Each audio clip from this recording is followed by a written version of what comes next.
Hello and welcome back to the channel. So if you have watched my first video, it's my initial impressions of the 727 from FlightSim Studio. And in that video, I talked about some of the issues that I had with the aircraft. So I'm not going to really dive much into that, but I am going to talk about some of the issues I've had since doing a few flights. Now today is the 13th of August and they released a update for the aircraft, so I decided to take it up on a couple flights. And the flights are actually really good. Really good. I did VOR to VOR flights. I did one just direct to an airport. All short flights, less than 200 nautical miles. And the weather was pretty good. On, let's see, so this is the fourth flight I'm currently doing right now. And so out of 3 flights, 3 landings, I was able to intercept glide slope on 2 of them. I was able to intercept localizer on all 3. On one of the 3 flights, the APU, or sorry, the AP, the autopilot, would not disconnect. And eventually, it just randomly disconnected. On one of the flights, once I intercepted the VOR, and I am using the PMS GPS, when it intercepted the VOR, and it was set to intercept the next VOR, it just went all crazy and went off to a completely different path. It wasn't following a heading, it wasn't following a VOR, it just went bonkers. And went off to the left when it should have slightly turned to the right and followed the VOR path. Or sorry, the GPS path.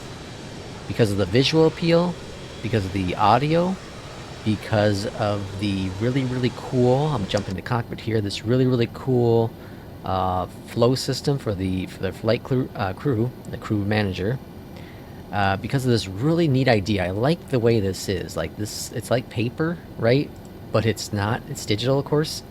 I love this. I love the descent calculator. Works really well.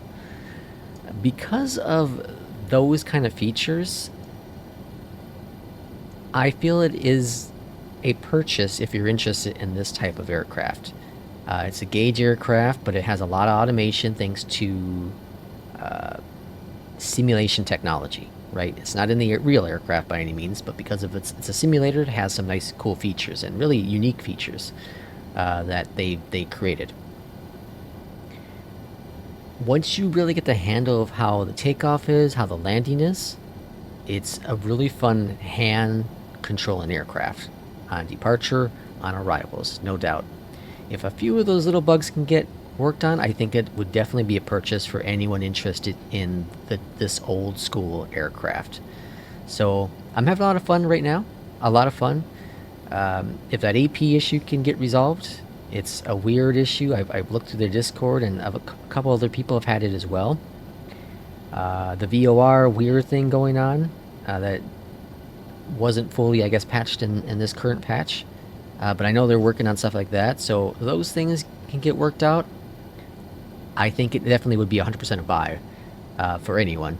It's a fun aircraft to try to learn. It's a fun aircraft to fly.